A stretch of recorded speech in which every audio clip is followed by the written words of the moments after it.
Hi everybody, I'm gonna get back on the bandwagon here and put together the last few videos so that you can create a mini album from start to finish.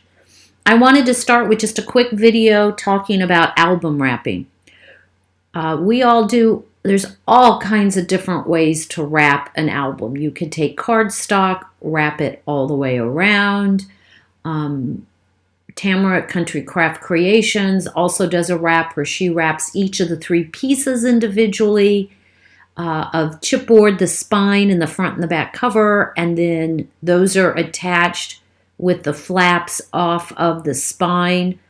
So I just want to show you how to create either of those options. I'm going to do a full wrap. Now, I'm probably not going to cut any of it, but I'm going to go ahead and show you how to do both, and then you can do whichever one you prefer and apply either depending on what album you're making.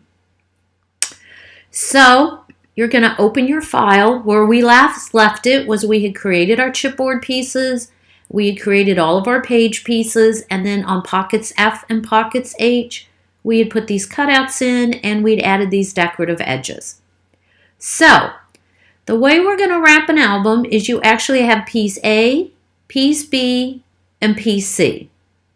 Or I shouldn't say piece C. We have a front cover, a back cover, so you're going to cut two A's and you're going to cut a B. So I'm going to take these items and I'm going to copy them and put them over here. And the first way we're going to create a wrap is the way that Tamara does it at Country Crafts, because that's easier. So I'll teach you that one first and then we'll do the harder one. So this is, whoops, let's get rid of all of this. So this is your album pieces.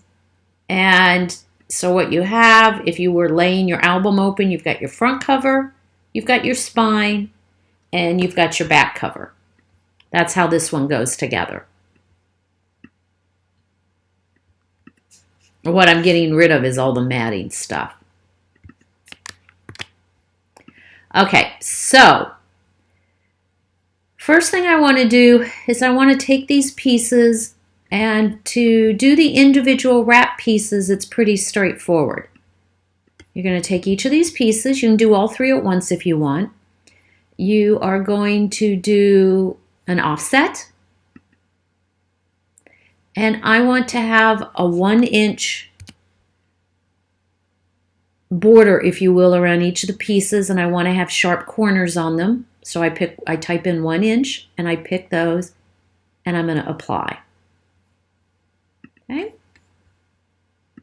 That's it. Cut this out of chipboard, you have the piece you want to wrap. And we're going to want to miter these corners here on these two pieces. On this, we want to, I'm going to leave this and let everybody hand cut this. What you can do if you want to is you can come in here. Well, I'll show you. So we have this. This is a 1-inch flap. I don't want it to go, let me show you. Let's draw another square. And we're going to come in here to our transform tool, and we're going to make this square 2 inches by 2 inches. Okay? And you'll notice if I bring that over here and I align that, well, let's not even do that yet. So we take this, we're going to break the path on our 2-inch square. And we're going to delete that point, and then we're going to delete this middle point. And now you have like our standard mitering corner. But let me show you something. If you take that miter piece and that outside, and let's align it with the top and the left-hand side. Let me zoom in. You'll notice that with that 2-inch square, I'm going to cut right against my chipboard. But I don't want to do that because I don't want that chipboard to show. I want to have a little bit of a flap that I can tuck in there. So we can fix that let's eliminate that. By how big a flap do we want? That's really going to depend on how thick your chipboard is. So I'm going to draw another square, and instead of sizing it at 2 inches, I'm going to size it at 1 7/8 because my chipboard's about 1/8 of an inch in width. And if you need a little more, you can make it, let's make it 7/85. A quarter of an inch might be a little much. Let's make it 825.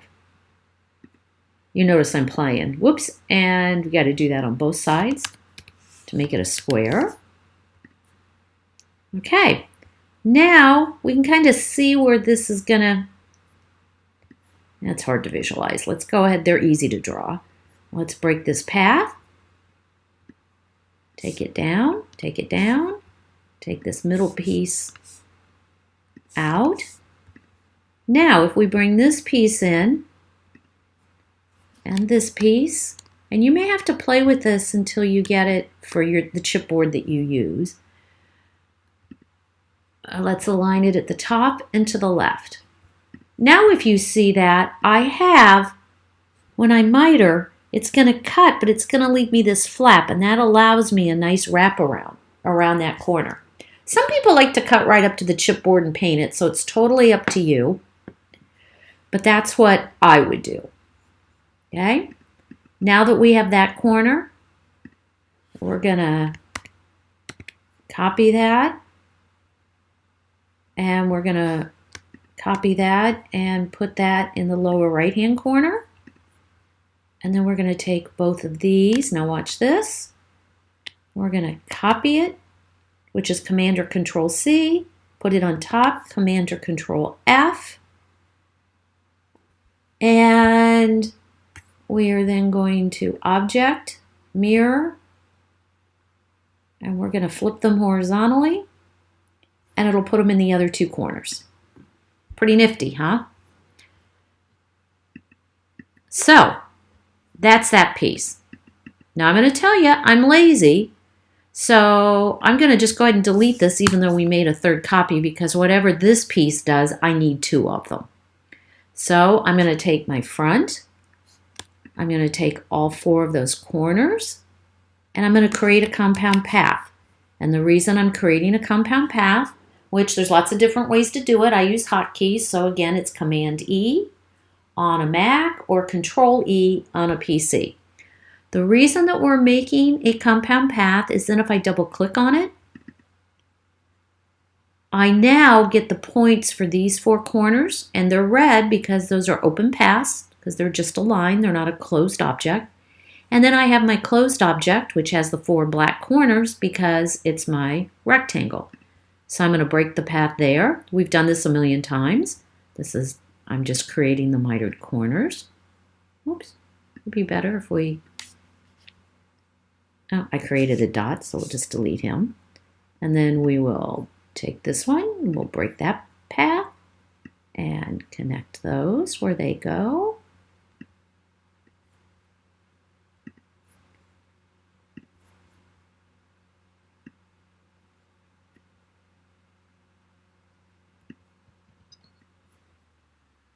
And break a path here.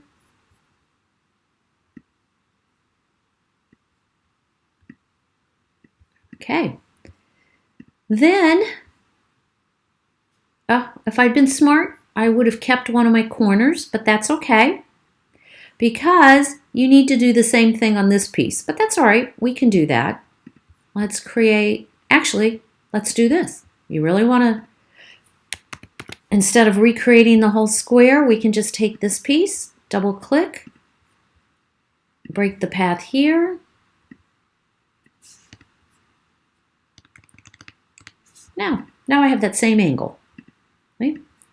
We'll just isolate that piece, and then we're going to take that, and we're going to pick the outside square, and we're going to align it to the right and to the top.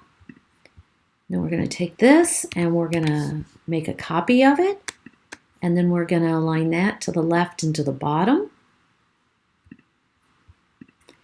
And then we're going to take this and this, and we're going to take a copy, put it on top, and then we're going to object, mirror, and we're going to flip horizontally. Okay, there's all 4 of my corners. Okay.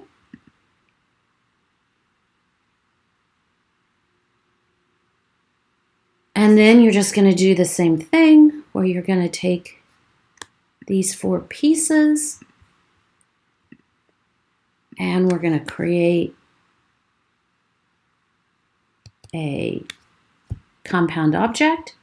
We're going to double click and you're going to notice up here they slightly overlap, but that's okay. We can make that work. That's not a problem. What we're going to do is we are going to first break this path and we are going to break that path and we are going to bring this piece down. And let's bring this piece over to here. And then we're going to take this piece and we're going to break the path and we're going to bring that piece down to here and we're going to bring this piece over to here. Now what do I want to do about that little triangle? Here's what we're going to do. Let's zoom in. Let's put a point right here. And we'll break this path.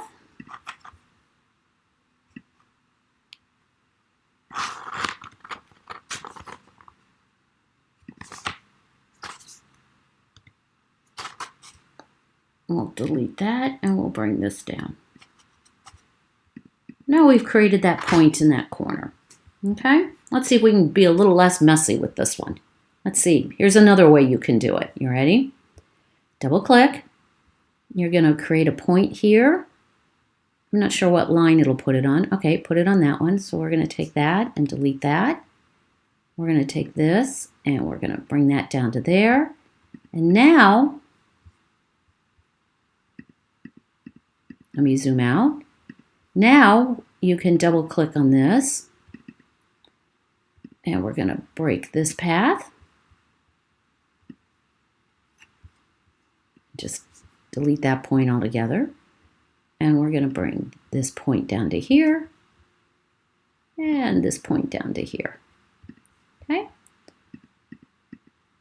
So now you have your wrap here. And what Tamara does is she wraps this point. And then she uses these flaps to attach these 2 pieces.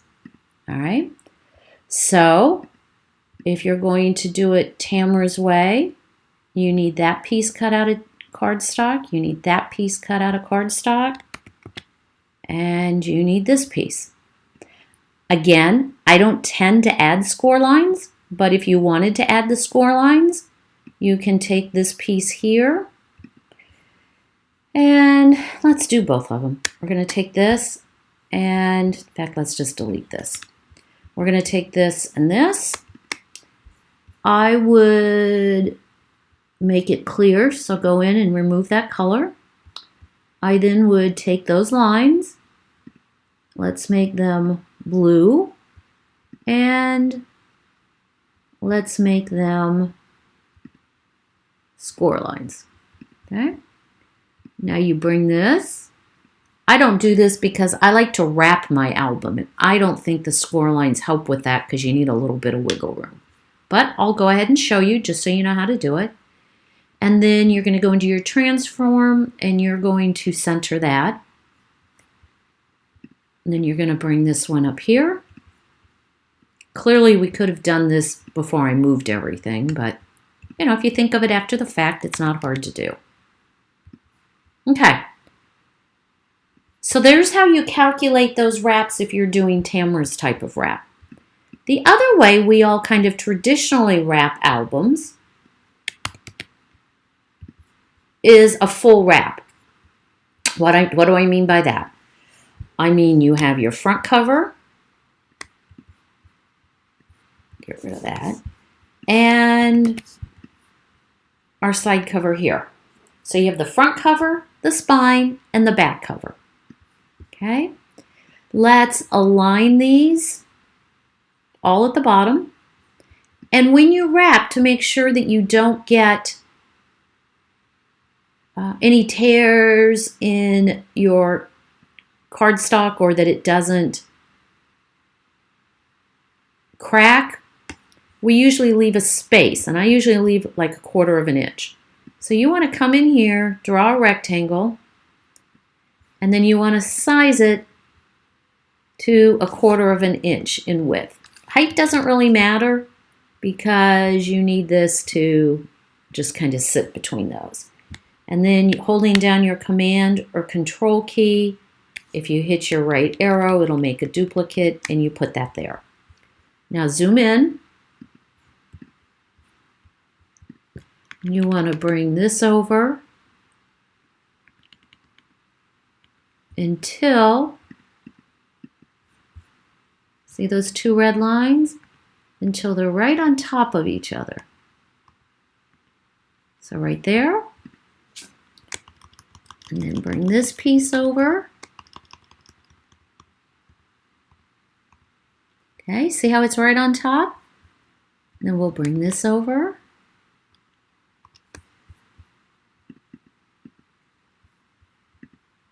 Oh, let's get rid of that.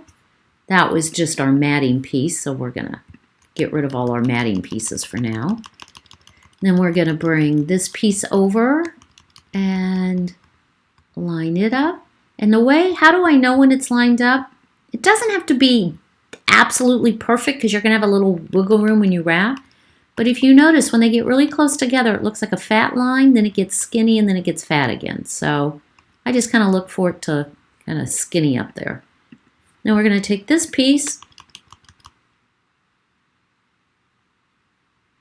get it closer, and let's zoom in.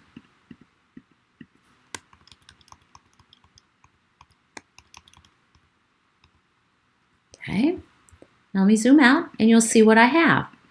So if you were laying all this on a piece of Tyvix or chipboard, you would be putting your cover, your 1/4 inch spacer, which I usually just use score tape in there, your spine, your spacer, and your back cover, right? Now, these are 6 1/4 high. So now we want to make these, and I'll show you why in a minute. We want to make this height 6 1/4. Okay, and then select everything for good measure and just make sure it's all aligned on the bottom. Okay, so now what you have, everything's the same height. You have the height of your spacer, your spine, and your 2 covers. We now want to take that entire collection, select everything, and group it. Okay, and the reason we're going to group it is we are then going to come in here and we are going to say we want the same 1 inch offset, because I want a 1 inch margin all the way around. I want my sharp corners, and it's going to draw all the individual pieces, but when you apply it,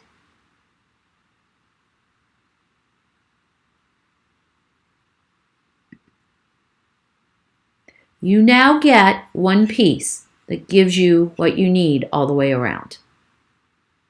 Okay, then we need to miter those 4 corners. Once again, did I save the piece? I did not. So I'm going to come in here and grab this copy. We can actually even be a little fancier if we want, but I think my way's quicker, but I'll show you anyway. We need 4 of these corners, right? So you can break the path there. You can break the path there.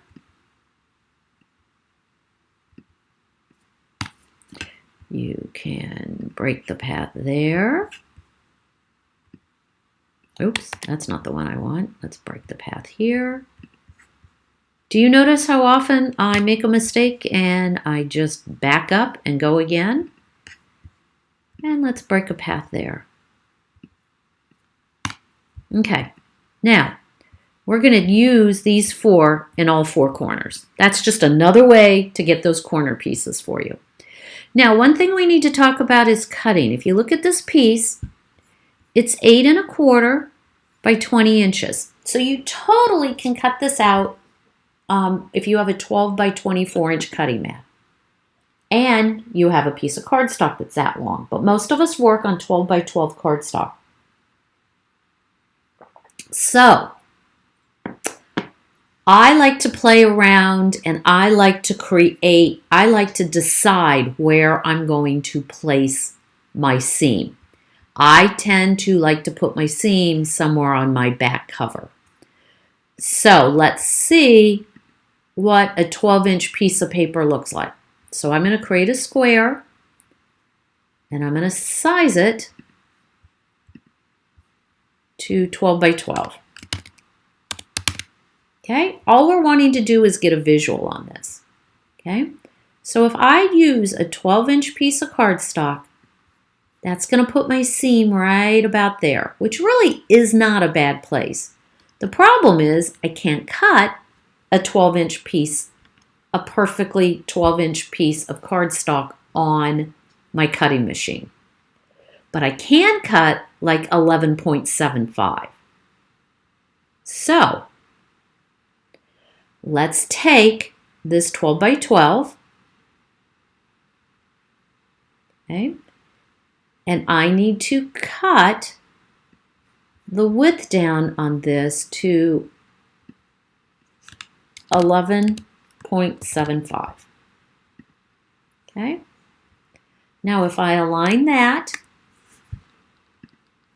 and we're going to get rid of this in a minute, but this is just going to be a marker. Okay, that means that my seam is going to hit right here on my back cover, which is fine for me. I like that because I will probably do a wrap of pattern paper that would cover that. Or if I do a solid spine piece, my pattern paper will come up and cover that. So that's fine. However, I now need to attach a second piece of cardstock on here. So we got to do a little math. If this is 20 inches, and I'm going to subtract 11.75 inches, all right, I'm going to pull up my little calculator here. I'm going to take 20, and I'm going to subtract 11.75. I have a remainder of 8 1/4. Okay, so let's take this piece and we'll copy it over. Let me show you what happens. We are going to make this a width of 8 1/4. Okay, and let's move it down here. I want it to be lower than my top line and I want it to be to the left of my right. I'm going to take those 2 pieces and I'm going to align them at the top and at the side. Whoops. To my right side. Okay. So, I know they're too long right now, but those are the 2 pieces we need. However, I need to make sure that I have an overlap because I have to add these 2 pieces together. So that 8 1/4 that I created really needs to be 8 1/2. Okay? And it needs to be, now if I move that down and I realign it again, at the top and to the right, I now have this 1/4 of an inch overlay if I cut these 2 pieces. So I have, it's 8 1/4 high, so I'm going to take each of these pieces and I'm going to amend them to a height. I think I have to do them one at a time. Let's amend that to a height of 8 1/4, was it? I think it's 8 1/8. Oh, let me look. Yeah, it's 8 1/8.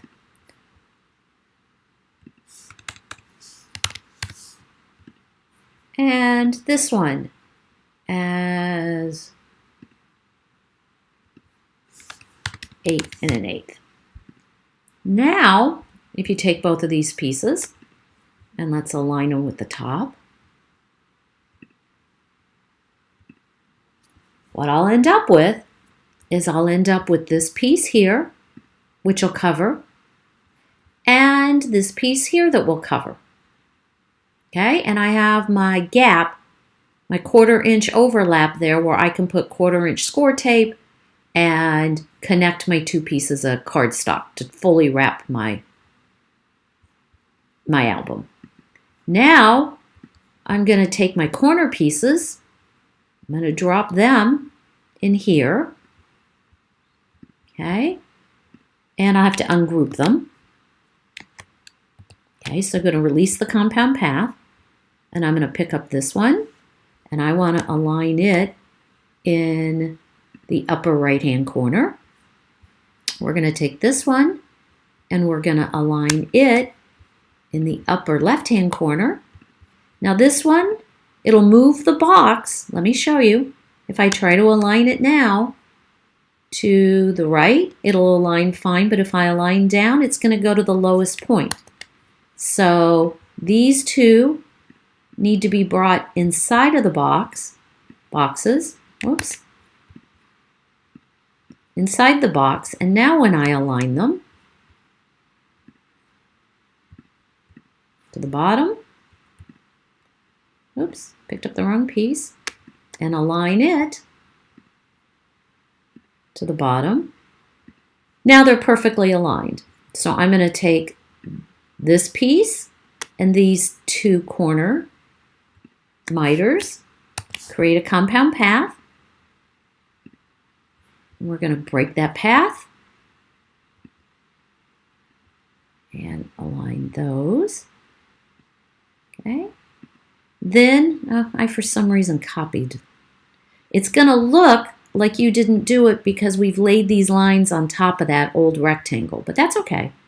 We're going to take this and then we're going to double click again. We're going to break this path and set it on there and this one on here.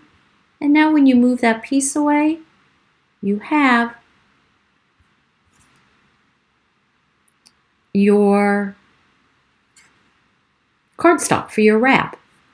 Then you can do the same thing here. You take that rectangle, this corner and this corner, create a compound path, double click so you can edit your points. You're going to break this path.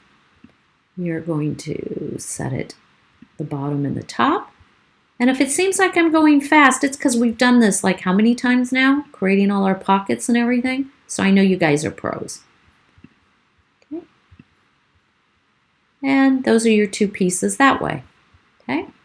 I did not add score lines, and I really don't recommend adding them to these pieces because you have to lay your chipboard pieces down if you don't get them exactly where you want them, especially on something like this because you've got spacing, you need a little bit of wiggle room, and then you can delete all of that.